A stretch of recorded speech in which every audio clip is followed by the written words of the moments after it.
Well, hello everyone, it's Mia Talk. Welcome to this barefaced, awkward, unedited, very vulnerable video that I'm about to share with you. I am 20 years old. I did turn 20 this month, as seen by earlier videos, and I wanted to talk about 3 things that I have and continue to struggle with, and also 3 things that I have learned as a result of those struggles. And this is scripted. I do have a script right here. Mostly because my brain, I have ADHD and autism, it will not remember what I want to say or how to articulate it if I don't have notes. So, that being said, this might be a little rambly, but I hope that me being vulnerable about these 3 things I've struggled with and continue to struggle with, as well as the 3 life lessons that have come about because of the struggles, will not only help those who are struggling with the same thing realize that they are not alone, but also to help provide some guidance for those who are struggling with similar things in life. So if that sounds interesting to you, please keep on watching. So struggle number 1 is being my most authentic self. Often when we grow up, we are told to be ourselves, but I quickly learned as a young child, as a result of being autistic, that it felt like whenever I was my true authentic self, whenever my autistic traits showed, I would be socially rejected. I'd be shunned. I'd be ignored. I'd be teased. I'd be mocked. I'd be made fun of to such a horrible degree, and no one would willingly really want to talk to me. And I am honestly still in some ways scarred from school and also work experiences, where it felt like I had to dim my light to fit in, and often feeling as though my natural and authentic traits that harm nobody are leading to me being shunned. But, it is something I do struggle with, feeling like I can't be completely open, real, and honest and my true authentic self for fear of being shunned, for fear of being socially rejected again, for fear of not being understood, for fear of people getting things the wrong way or making the false assumptions about me because of my social skills and how I struggle with them as an autistic person, or other things about myself like me being LGBTQ or me being pagan and not Christian. Things like that often lead me to feel insecure and like I can't fit in or share actual traits about myself and my interests for fear of being shunned. But honestly, if I really I'll get into the lesson later, but it is something I struggle with. Being vulnerable, being open, being honest, being passionate, sharing my passions, although it may not seem like that to people who interact with me on the daily. I honestly am rather reserved, for all things considered. It might seem intense to people, but my version of reserved might seem intense, but it's still reserved for me. I don't say everything that comes to my head. I don't say all that I'm feeling. I mostly mask, and it's something that's uncomfortable. Another thing I've struggled with, number 2, is knowing who to keep around and the energies I'll entertain, and knowing my worth and knowing what is for my best and highest good.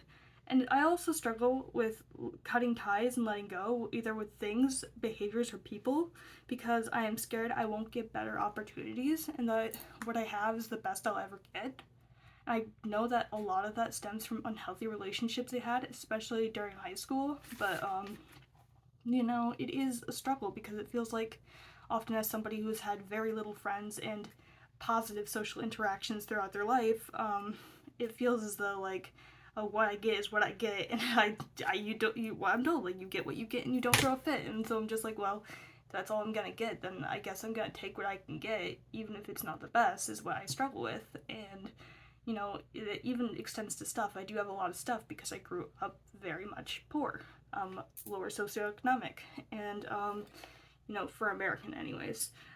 But all that being said, I struggle with like not being able to get that thing again, either because it's been discontinued or because like it just doesn't exist anymore, or I just will never have the money for it. And often part of it is FOMO, like what to keep around. Like, and I have a lot of stuff because of like FOMO, and like I have spending issues because of this letting go issue, and knowing what is for my best and highest good and knowing what energies to entertain is really hard for me, because I feel like, well, if I miss out, I won't fit in, or I won't be cool, or whatever. Even though it shouldn't be about impressing others, it's really difficult, and I often feel like, what I get what I get, and I don't throw a fit.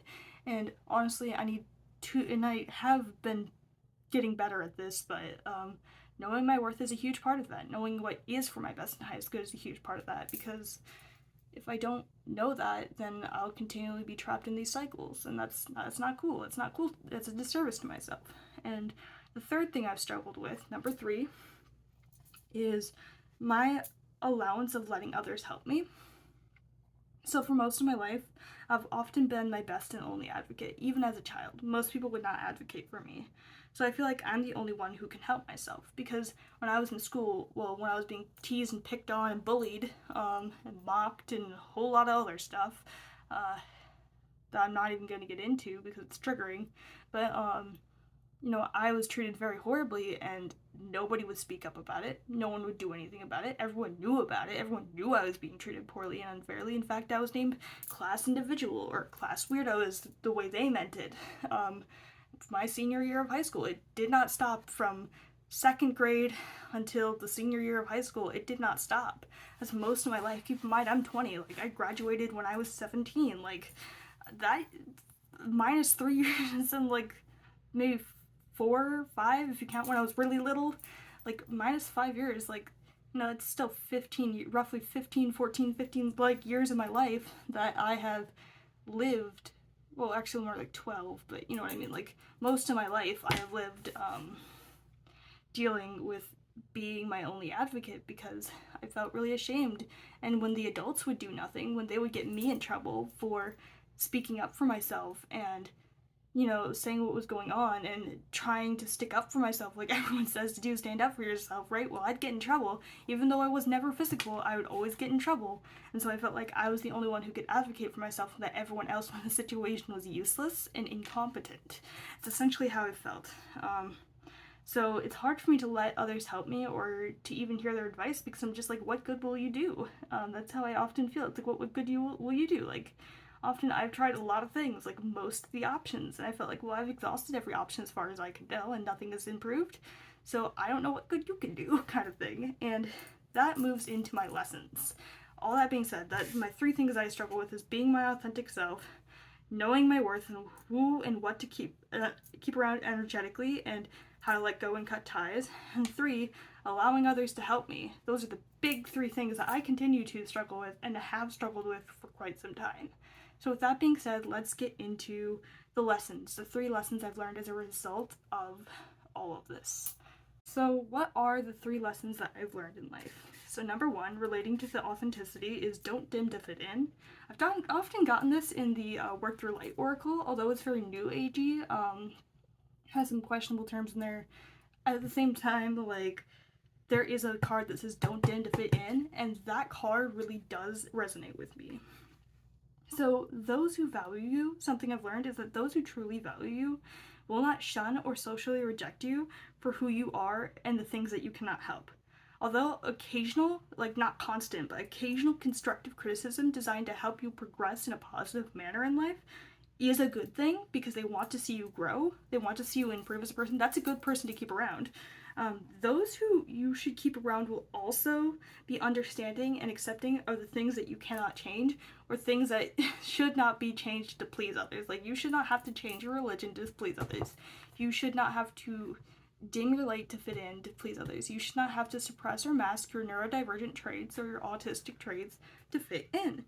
And also, you shouldn't have to pretend that, like, this part of you, this LGBTQ part of you, is not a part of you. Like, I get there's a time and place for things. Like, maybe don't say it if you're unsafe, or if it's just not a good situation to be out as LGBTQ, I understand. But, like, also, as somebody who is pan and also gender fluid, it's one of those things where it's like, people who are truly accepting of me, like, regardless of any of that, like, and who want to see me grow and improve as a person, those are the people I want to keep around, and I should not have to dim my light to fit in. Although it's okay to change and improve as a person, that's one thing.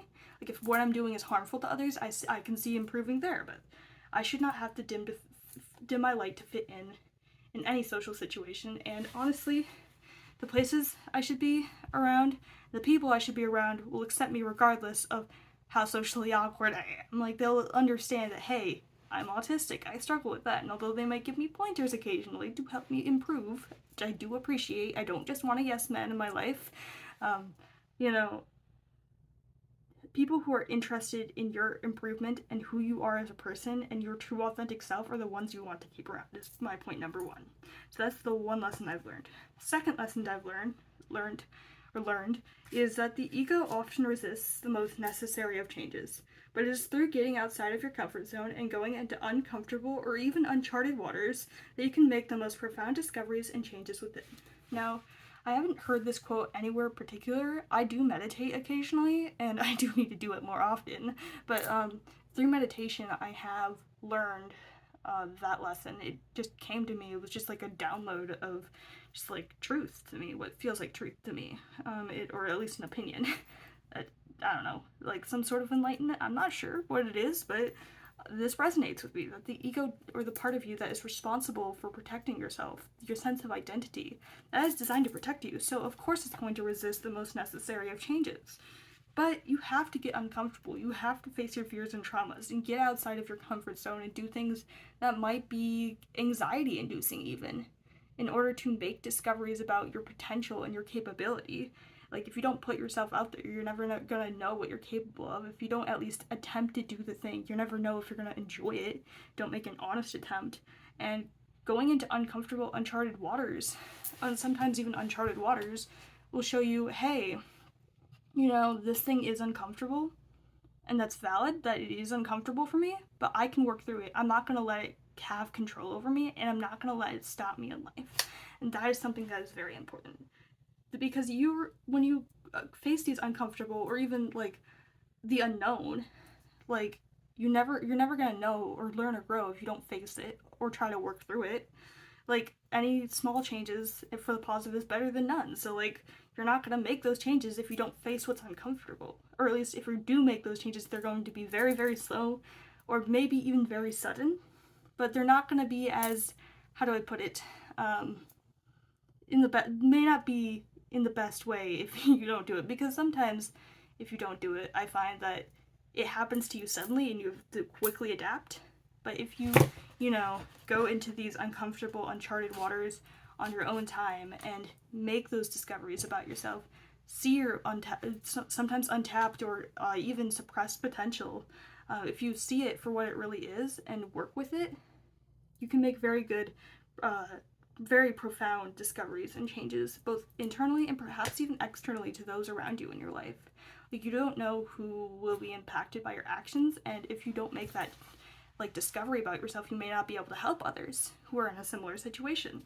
So that's why it's important that you get outside your comfort zone and get into uncomfortable and sometimes even uncharted waters, so that you can make these discoveries and changes. And the third lesson I've learned, which relates to the third struggle, is it's okay to ask for help. It's okay to let others advocate for you, support you, and help you out. There is strength in vulnerability.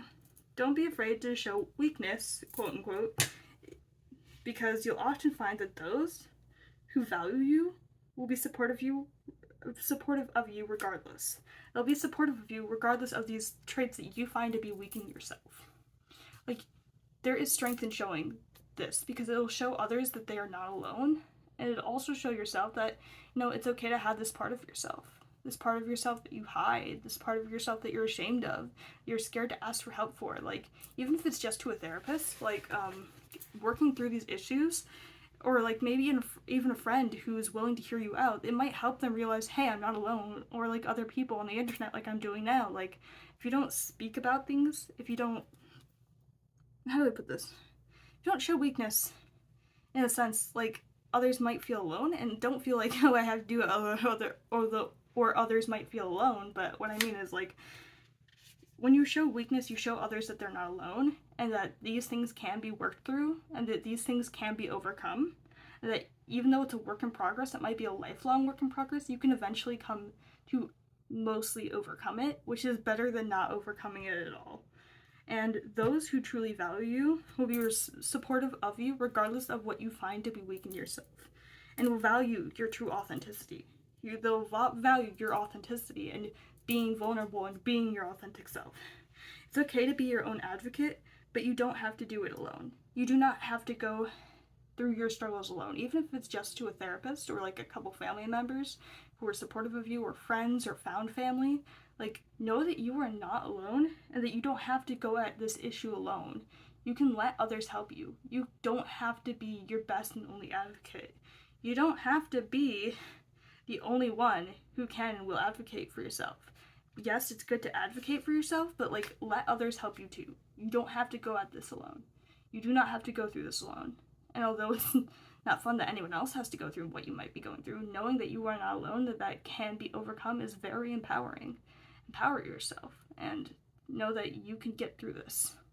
Any progress is better than none. So, to wrap up this video, my 3 lessons summarized are: don't dim to fit in, and those who truly are meant to be around you, those who you should keep around you, are those who are interested in your own progression and development as a person, as well as your true authentic self. They are interested and supportive of your positive growth and development and who you are as a person, regardless of whether or not you are different or even marginalized. They will be accepting and understanding, and they will not make you try to dim your light in order to fit in. They won't shun the parts of you that others might. They won't shun these parts of you that might be marginalized or might be something that you struggle with or something like that. Like, they won't shun those parts of yourself.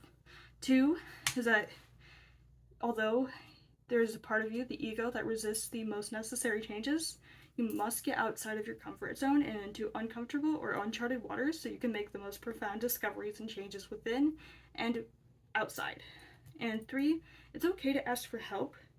It's okay to be your own advocate, but you don't have to go at it alone. That's how I summarize. So, to summarize, my 3 struggles are to be authentic. My 3 struggles are being my authentic self and being afraid of social rejection. 2, knowing my own worth and what to keep around and how to let go. And 3 is not allowing others to help me and feeling like I'm my only advocate. And then, like I said with the lessons, don't dim to fit in.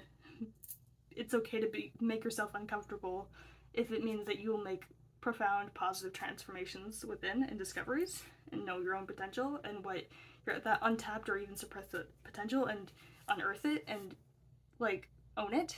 And 3, it's okay to ask for help. So I hope this video was helpful, and let others know that they're not alone. Although it's awkward and rambly and maybe hard to listen to, you know what? I don't care. I want these videos to be as raw and authentic as possible, and that includes being vulnerable. So know that you are not alone and that you can do this. You can get through your struggles in life. And it's okay to be vulnerable. It's okay to have parts of yourself that you struggle with, but you're not alone. You're really not alone. There are others within this planet of over 8 billion people that are going through similar things. And some of them have overcome it, some of them have not, but know that it can be overcome, and that you don't have to dim your light to fit in, and that it's okay to make changes and get outside your comfort zone, because if you don't put yourself out there, you'll never know what you are capable of or overcome what you were struggling with. You know what I'm saying? Okay, so I hope this video helped. This is Hawk signing out. Thank you for coming along on this part of my journey.